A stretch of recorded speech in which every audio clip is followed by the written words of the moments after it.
They descended from heaven and chopped off his hands and feet. His suffering was so great that his agonized cries could be heard from one end of the world to the other. The verdict against Eve also consisted of 10 curses, the effect of which is noticeable to this day in the physical, spiritual, and social state of women. It was not God himself who announced her fate to Eve. The only woman with whom God ever spoke was Sarah. In the case of Eve, he made use of the services of an interpreter. Finally, also the punishment of Adam was tenfold. He lost his celestial clothing. God stripped it off him. In sorrow, he was to earn his daily bread. The food he ate was to be turned from good into bad. His children were to wander from land to land. His body was to exude sweat. He was to have an evil inclination. In death, his body was to be a prey of the worms. Animals were to have power over him, and that they could slay him. His days were to be few and full of trouble. In the end, he was to render account of all his doings on earth. These 3 sinners were not the only ones to have punishment dealt out to them. The earth fared no better, for it had been guilty of various misdemeanors. In the first place, it had not entirely heeded the command of God given on the 3rd day, to bring forth, "tree of fruit." What God had desired was a tree, the wood of which was to be as pleasant to the taste as the fruit thereof. The earth, however, produced a tree bearing fruit, the tree itself not being edible. Again, the earth did not do its whole duty in connection with the sin of Adam.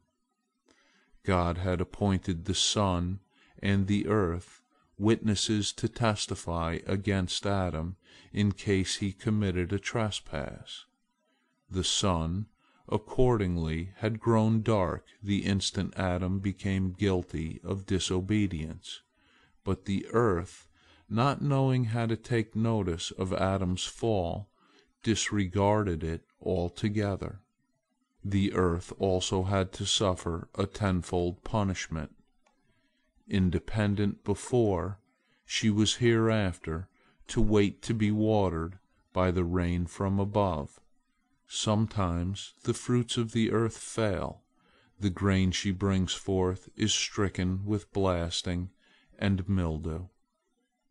She must produce all sorts of noxious vermin. Thenceforth, she was to be divided into valleys and mountains. She must grow barren trees, bearing no fruit.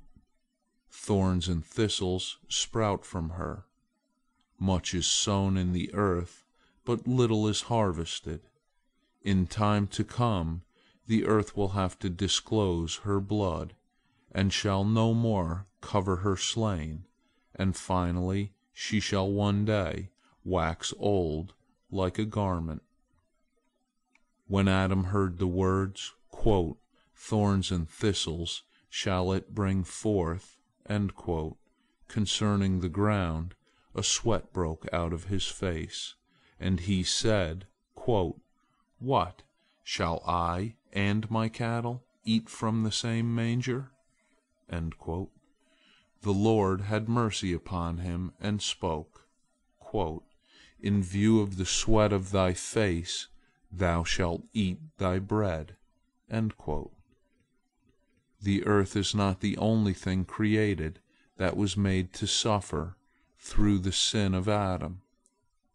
The same fate overtook the moon, when the serpent seduced Adam and Eve and exposed their nakedness, they wept bitterly, and with them wept the heavens, and the sun, and the stars, and all created beings and things up to the throne of God.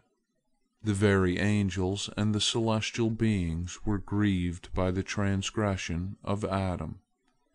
The moon alone laughed, wherefore God grew wroth, and obscured her light.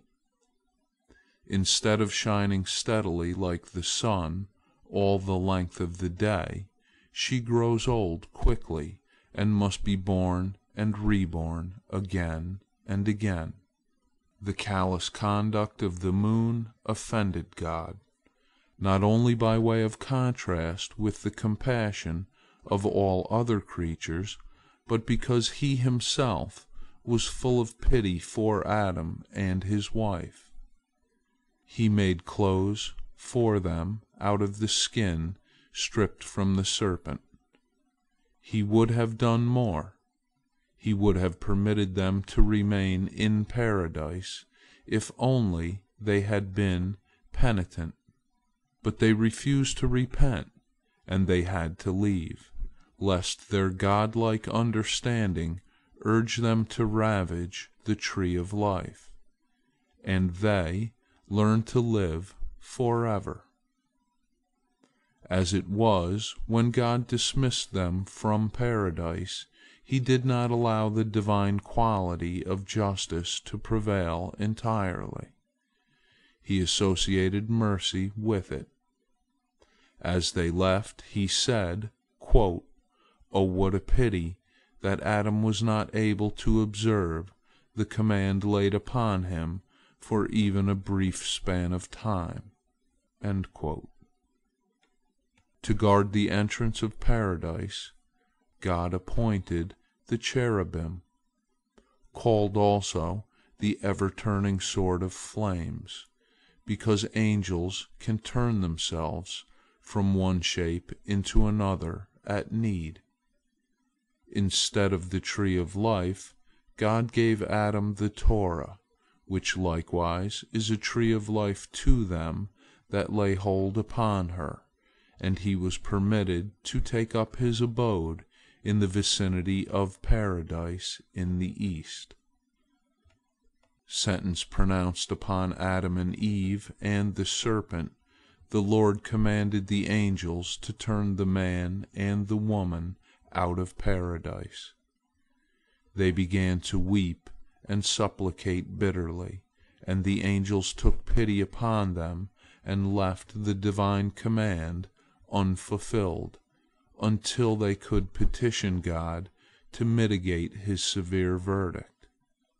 But the Lord was inexorable, saying, quote, "Was it I that committed a trespass, or did I pronounce a false judgment?" End quote.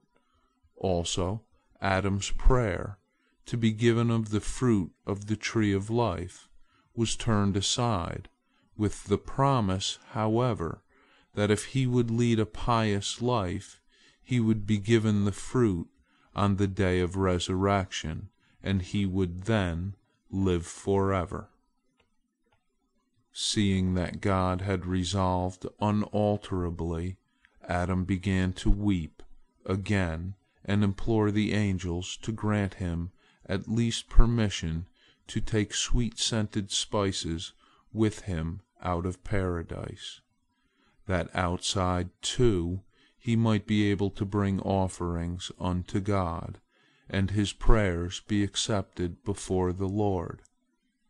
Thereupon the angels came before God and spake, quote, "King unto everlasting, command thou us to give Adam sweet-scented spices of paradise."